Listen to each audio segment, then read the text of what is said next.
For millennia, humanity was believed to be a myth, a forgotten species lost in the ashes of Earth's collapse. Other civilizations, spread across the spiral arms of the galaxy, whispered of Terrans in ancient ruins, relics, and coded warnings left behind by extinct empires.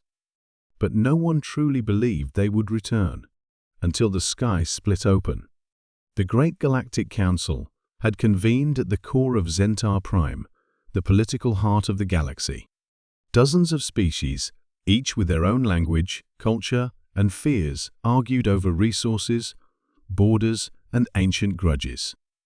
Admiral Vrax of the Exiraxi Dominion stood before the holographic map when the alarm blared for the first time in 7 centuries.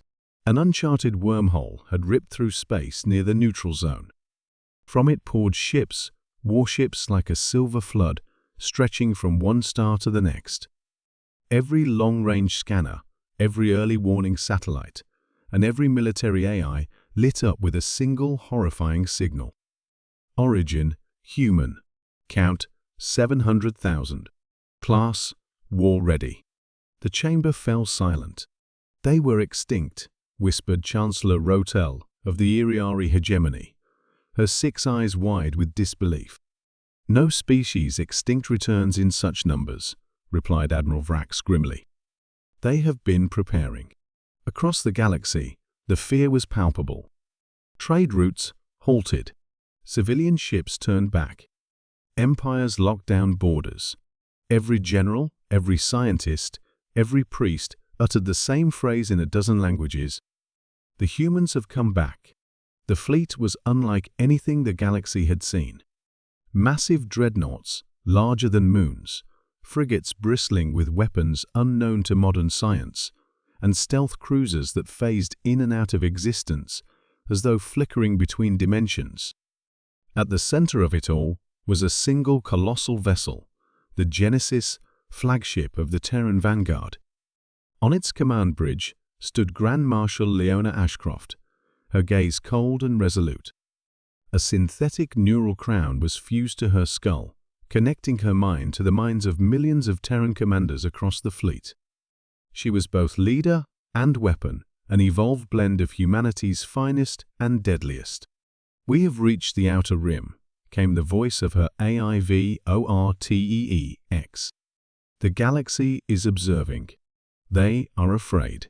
"Good," Ashcroft replied. "Let them remember what they buried." Behind her, a massive display flickered to life.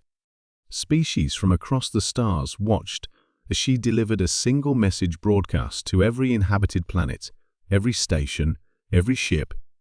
"We are the last children of Earth. You watched our world burn. You scavenged our ruins. You called us dead. We were not. For 7 centuries, we have forged ourselves in the black void, away from your wars and your politics. We did not forget. We did not forgive. The reckoning has come." Panic swept through the galaxy. Treaties were torn apart. Factions long at war suddenly formed desperate alliances. The galaxy's most advanced AI, minds attempted to predict humanity's target, but no algorithm could fathom the psychology of a species forged in extinction. In the diplomatic halls of the Sirex Accord, Supreme Counselor Haloric addressed his people. "They're not here for territory, not for trade. They are here for history, for justice twisted by time into vengeance." Yet not all species chose to hide. Some, like the warlike Dravari clans, saw this as a challenge. The Dravari fleet of 9,000 ships intercepted a Terran scouting formation near the Hexus Belt. They were annihilated in 12 minutes. Black box data later revealed that the Terran ships didn't even fire first. They waited. Let the galaxy decide who the monsters really were. Meanwhile, deep within the archives of the ruined Solari Empire, a lone exeno-historian named Kyle unraveled fragments of an old prophecy, one etched by the last Terran refugees before Earth's fall. "We will become myth. We will become shadow. And when the stars grow arrogant, we will return in fire." Kyle stared at the text, realization washing over him. They never meant to survive, he whispered. They meant to conquer memory itself. In a final desperate attempt, the Galactic Council sent a delegation to the Genesis, hoping to negotiate. The delegates, 9 species strong, stood before Grand Marshal Ashcroft under the gaze of thousands of Terran soldiers. "What do you want?" asked Ambassador Linkara of the Vosara Unity. Ashcroft stared out at the stars through the command bridge's massive window. "Peace," she said quietly. Relief fluttered in the hearts of the delegates. Then she turned. "But on our terms." The war had not begun yet, but the galaxy had already lost something far more valuable than ships or systems: its illusion of safety.